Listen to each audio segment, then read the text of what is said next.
Hello friends, आज के इस वीडियो में हम पास्ट परफेक्ट टेंस के सेंटेंस को एक्टिव से पैसिव में बनाना सीखेंगे।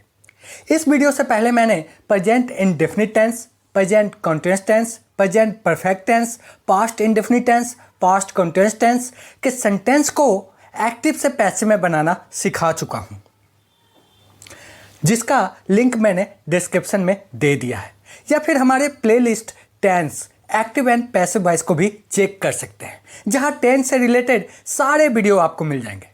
अब आ जाओ देखते हैं पास्ट परफेक्ट टेंस को, जहां हम इसे एक्टिव से पैसिव वॉइस में बदलना सीखेंगे। पास्ट परफेक्ट टेंस के एक्टिव वॉइस का हमारा स्ट्रक्चर होगा subject plus had plus verb की थर्ड फॉर्म प्लस ऑब्जेक्ट, जिसे मैंने ऑलरेडी आपको इन वीडियो में बता चुका हूं, जहां मैंने बेसिक लेवल से लेकर एडवांस लेवल तक के कॉन्सेप्ट को क्लियर कराया है। अगर आप पैसिव वॉइस के इस वीडियो को अच्छी तरह से समझना चाहते हैं तो पास्ट परफेक्ट टेंस का एक्टिव वॉइस तो आपको मालूम होना ही चाहिए, या फिर हमारे इन वीडियो को भी देख सकते हैं, लिंक डिस्क्रिप्शन में मिल जाएगा। आज के इस वीडियो में हम क्या क्या कवर करेंगे उस पर एक नज़र डाल लेते हैं। सबसे पहले तो हम पास्ट परफेक्ट टेंस के सेंटेंस को पैसिव में बनाने के 5 इंपॉर्टेंट पॉइंट देखेंगे, जिनके हेल्प से हम एक्टिव वॉइस को पैसिव वॉइस में चेंज करते हैं। फिर उसके बाद हम देखेंगे पास्ट परफेक्ट टेंस के पैसिव सेंटेंस को affirmative, negative, interrogative, WH family और इन सब सेंटेंस को कैसे बनाते हैं वो भी स्ट्रक्चर और एग्जाम्पल के साथ सीखेंगे। फिर मैं आपको इन सेंटेंस को प्रैक्टिस करने का एक आसान सा ट्रिक बताऊंगा। एंड लास्ट में हम देखेंगे कॉम्पिटिटिव एग्जाम में किस तरह के क्वेश्चन पूछे जाते हैं, जिनका रिप्लाई भी आप विद इन 5 सेकेंड में दोगे। सो वीडियो के लास्ट तक बने रहे। Welcome back to our channel ask English, जहां आप सीखते हो इंग्लिश, वो भी हिंदी के through. So let's start. Past perfect tense, active to passive voice. Past perfect tense में एक्टिव वॉइस का स्ट्रक्चर होता है subject plus had plus verb की थर्ड फॉर्म प्लस ऑब्जेक्ट। ये तो हम सब जानते हैं, लेकिन जब इसे पैसिव वॉइस में बनाते हैं तो इसका स्ट्रक्चर चेंज हो जाता है। Subject plus had plus been plus verb की third form plus by plus object. आओ सबसे पहले इसके 5 इंपॉर्टेंट पॉइंट्स हैं, जो उसे एक एक करके देख लेते हैं। फर्स्ट पॉइंट, एक्टिव वॉइस का ऑब्जेक्ट को पैसिव वॉइस का सब्जेक्ट बनाते हैं। इसे इन स्ट्रक्चर से समझने की कोशिश करते हैं, और बाद में जब अफर्मेटिव सेंटेंस कराऊंगा तो एग्जाम्पल के साथ समझाऊंगा। ये जो एक्टिव वॉइस का ऑब्जेक्ट है उसे पैसिव बनाते समय सब्जेक्ट बना देंगे, मतलब यहां से उठाकर यहां रख देंगे। सेकेंड पॉइंट, एक्टिव वॉइस के सब्जेक्ट को हम चेंज करके पैसिव वॉइस का ऑब्जेक्ट बना देंगे, जैसा कि इस चार्ट में भी आप देख रहे हो। सब्जेक्ट को ऑब्जेक्ट में और ऑब्जेक्ट को सब्जेक्ट में चेंज किया गया है। आई को मी में, मी को आई में, वी को अस में, अस को वी में, according to situation. Next point, verb की थर्ड फॉर्म का यूज करते हैं। एक्टिव वॉइस में टेंस के अकॉर्डिंग वर्ब चेंज हो जाता था, बट पैसिव वॉइस में कोई भी टेंस हो वर्ब की थर्ड फॉर्म का ही यूज करते हैं। नेक्स्ट पॉइंट, पैसिव वॉइस में जब भी ऑब्जेक्ट का यूज करेंगे उससे पहले बाय का यूज करते हैं। And last point, past perfect tense में हेल्पिंग वर्ब हैड का यूज करेंगे, जिसके ठीक बाद बीन का यूज करते हैं। ये थे हमारे 5 इंपॉर्टेंट पॉइंट्स, जिनका स्क्रीनशॉट आप ले लो, जिससे कि आप इसे याद कर सको। अब आ जाओ देखते हैं 6 टाइप के सेंटेंस को एक एक करके, वो भी स्ट्रक्चर और एग्जाम्पल के साथ। फर्स्ट हमारा अफर्मेटिव सेंटेंस है, जिसका हमारा एक्टिव वॉइस का स्ट्रक्चर होता है subject plus had plus verb की थर्ड फॉर्म प्लस ऑब्जेक्ट, और पैसिव वॉइस का स्ट्रक्चर होगा subject plus had plus been plus verb की third form plus by plus object. आओ इसे एग्जाम्पल से समझते हैं कि किसी सेंटेंस को एक्टिव से पैसिव में कैसे चेंज करते हैं। उन्होंने कार ठीक कर दिया था, they had fixed the car.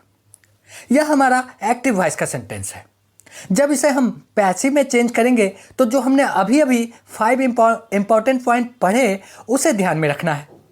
हमारा फर्स्ट पॉइंट था एक्टिव वॉइस के ऑब्जेक्ट को पैसिव वॉइस का सब्जेक्ट में चेंज करेंगे। यहाँ पर एक्टिव वॉइस का ऑब्जेक्ट हमारा द कार है। फिर उसके बाद हेल्पिंग वर्ब हैड लेंगे, फिर उसके बाद बीन लगा देंगे जैसा कि स्ट्रक्चर में है। फिर वर्ब की थर्ड फॉर्म का यूज करेंगे। यहाँ पर वर्ब हमारा फिक्स है, इसीलिए फिक्स का थर्ड फॉर्म फिक्स्ड हो जाएगा। और उसके बाद ऑब्जेक्ट से पहले बाई का यूज करेंगे एंड लास्ट में एक्टिव वॉइस के सब्जेक्ट को पैसिव वॉइस का ऑब्जेक्ट बना देंगे। जैसा कि यहाँ पर एक्टिव वॉइस का सब्जेक्ट दे है जो कि पैसिव वॉइस का ऑब्जेक्ट बन जाएगा, दे का देम हो जाएगा। The car had been fixed by them. Car उनके द्वारा ठीक किया गया था। कार उनके द्वारा ठीक किया गया था। एक और एग्जाम्पल देखो, किसानों ने सब्जियां उगाई थी। Farmers had grown vegetables. अब आ जाओ इसे पैसिव में चेंज करेंगे तो वेजिटेबल्स हमारा सब्जेक्ट बन जाएगा एंड हेल्पिंग वर्ब हैड का यूज करेंगे, चाहे कोई भी सब्जेक्ट हो। फिर बीन का यूज करेंगे, फिर उसके बाद ग्रो का वर्ब की थर्ड फॉर्म ग्रोन लेंगे और लास्ट में ऑब्जेक्ट से पहले बाय लगा देंगे और एक्टिव वॉइस के सब्जेक्ट फार्मर्स को पैसिव वॉइस का ऑब्जेक्ट बना देंगे। Vegetables had been grown by the farmers. सब्जियां किसानों द्वारा उगाई गई थी। एक और एग्जाम्पल देखो, रसोइये ने स्वादिष्ट भोजन तैयार किया था। The chef had prepared a delicious meal. अब इसे आप आसानी से एक्टिव से पैसिव में कर लो। A delicious meal had been prepared by the chef. स्वादिष्ट भोजन रसोइये के द्वारा तैयार किया गया था। ये थे हमारे अफर्मेटिव सेंटेंस जिनको एक्टिव टू पैसिव चेंज करते समय इन 5 पॉइंट्स को ध्यान में रखना पड़ता है, जिनसे कि गलती होने के चांस कम हो जाते हैं। अब आ जाओ देखते हैं नेगेटिव सेंटेंस जिसका स्ट्रक्चर होगा subject plus had plus not plus been plus verb की third form plus by plus object. Had not का शॉर्ट फॉर्म भी आप यूज कर सकते हैं। इसका कॉन्ट्रैक्शन होता है हैडंट। आप इसका भी यूज कर सकते हैं। इस स्ट्रक्चर में आप देखोगे केवल एक चेंजिंग है, हेल्पिंग वर्ब के बाद नॉट लगाना है। अगर आपने इससे पहले अफर्मेटिव सेंटेंस को समझ लिया है तो इसे समझने में आपको कोई प्रॉब्लम नहीं होगा। एग्जाम्पल, कार उनके द्वारा ठीक नहीं किया गया था। The car had not been fixed by them. यहाँ पर केवल एक चेंजिंग है, हेल्पिंग वर्ब के बाद नॉट का यूज करेंगे। बाकी सारा सेंटेंस सेम है, अफर्मेटिव सेंटेंस जैसा। एक और एग्जाम्पल देखो, सब्जियां किसानों द्वारा नहीं उगाई गई थीं। Vegetables had not been grown by the farmers. देखा आपने, स्ट्रक्चर पर फिट करते जाओ, सेंटेंस सही बनते जाएंगे। यहां पर भी नहीं के लिए ठीक हैड के बाद नॉट का यूज किया गया है। एक और एग्जाम्पल देख लेते हैं। स्वादिष्ट भोजन रसोइये के द्वारा नहीं तैयार किया गया था।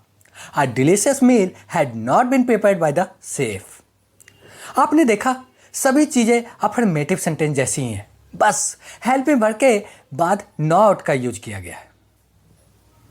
नेक्स्ट, इंट्रोगेटिव सेंटेंस जिसका पैसिव वॉइस का स्ट्रक्चर होगा had plus subject plus been plus verb की third form plus by plus object plus question mark. Example, क्या कार उनके द्वारा ठीक किया गया था?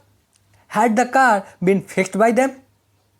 इंट्रोगेटिव सेंटेंस में हेल्पिंग वर्ब को बाहर रखते हैं, इसीलिए यहां पर हैड हमारा स्टार्टिंग में होगा।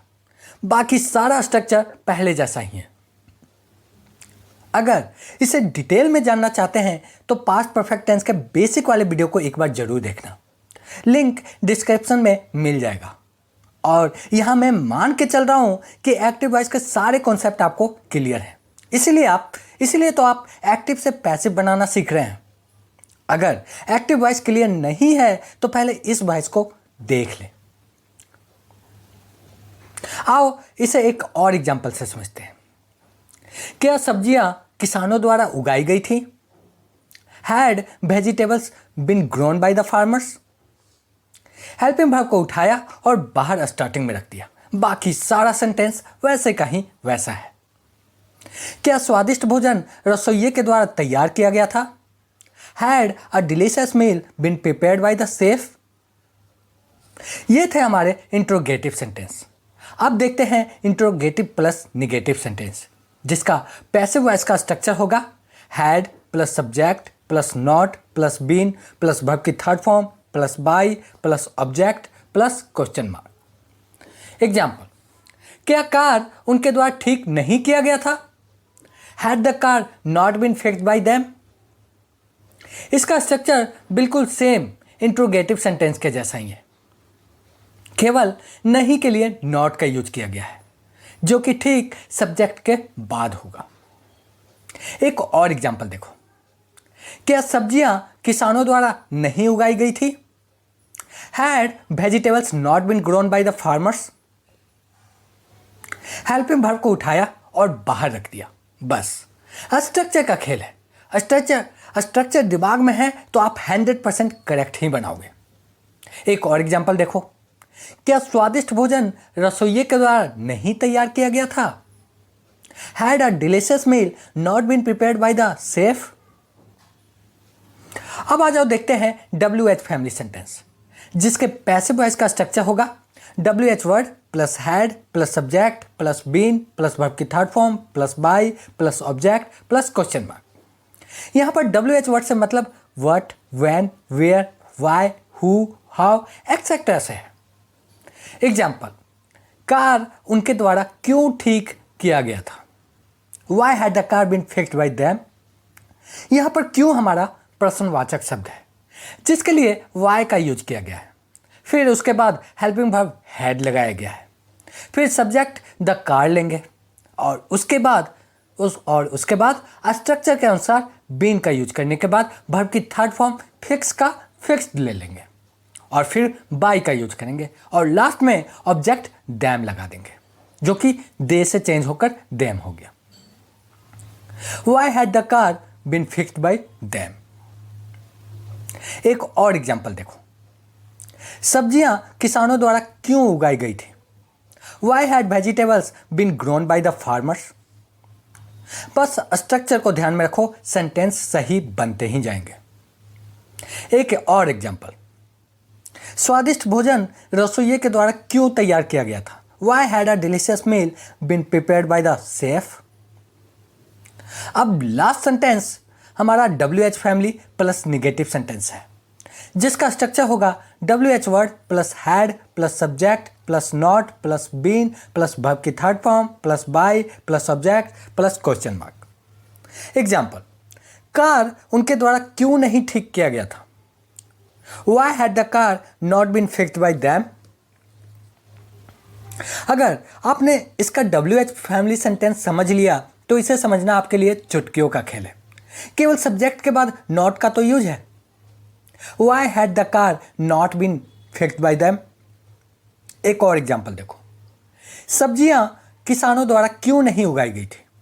Why had vegetables not been grown by the farmers?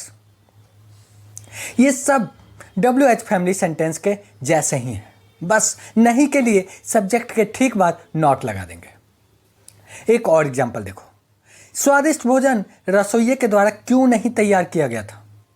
Why had a delicious meal not been prepared by the chef? ये थे हमारे पास्ट परफेक्ट टेंस के पैसिव वॉइस के सेंटेंस। आपको अफर्मेटिव सेंटेंस पर ज़्यादा फोकस करना है। बाकी negative, interrogative, WH family sentence, ये सब सेंटेंस आप चुटकियों में बना लेंगे, जैसा कि आपने अभी देखा भी। इसे प्रैक्टिस करने का आसान तरीका है, आप किसी एक वाक्य को लो और उसे इन 6 टाइप के सेंटेंस में बना डालो। जैसे पिज्ज़ा उसके द्वारा खाया गया था। अब pizza had been eaten by him. Pizza उसके द्वारा नहीं खाया गया था। अब pizza had not been eaten by him. क्या पिज्ज़ा उसके द्वारा खाया गया था? Had a pizza been eaten by him? क्या पिज्ज़ा उसके द्वारा नहीं खाया गया था? Had a pizza not been eaten by him? Pizza उसके द्वारा क्यों खाया गया था? Why had a pizza been eaten by him? Pizza उसके द्वारा क्यों नहीं खाया गया था? Why had a pizza not been eaten by him? इस तरह आपकी प्रैक्टिस बहुत अच्छी हो जाएगी। एक सेंटेंस को लो और उनसे इन 6 टाइप के सेंटेंस बना डालो। मैं फिर से आपको कहूँगा, अगर आपको पास्ट परफेक्ट टेंस के एक्टिव के बेसिक लेवल और एडवांस लेवल की डीप नॉलेज चाहिए तो हमारे इन वीडियो को एक बार ज़रूर देखना। लिंक डिस्क्रिप्शन में मिल जाएगा, या फिर प्लेलिस्ट इंग्लिश सीखो 0 से को भी आप चेक कर सकते हैं। अब आ जाओ देखते हैं कॉम्पिटिटिव एग्जाम में पूछे गए क्वेश्चन, जिसे आप बहुत ही आसानी से सॉल्व कर दोगे। ये जो क्वेश्चन है इनका आंसर आप कमेंट करो। आपके हर कमेंट का हम रिप्लाई करते हैं, चाहे आंसर सही हो या गलत। नेक्स्ट वीडियो हमारा इसी सीरीज में पैसिव वॉइस का फ्यूचर इंडेफिनिट टेंस का होगा। फ्यूचर इंडेफिनिट टेंस के एक्टिव वॉइस का बेसिक लेवल और एडवांस लेवल मैंने ऑलरेडी क्लियर करा दिया है, एक बार देखना जरूर। लिंक डिस्क्रिप्शन में मिल जाएगा। और रही बात पास्ट परफेक्ट कंटीन्यूअस टेंस का, तो इसका पैसिव नहीं बनता है और ना ही इससे क्वेश्चन आते हैं, लेकिन फिर भी ये जो 4 टेंस हैं इनको लास्ट में करा दूंगा, वो भी स्ट्रक्चर और एग्जाम्पल के साथ। So don't forget, like, share and subscribe. Thanks for watching ask English.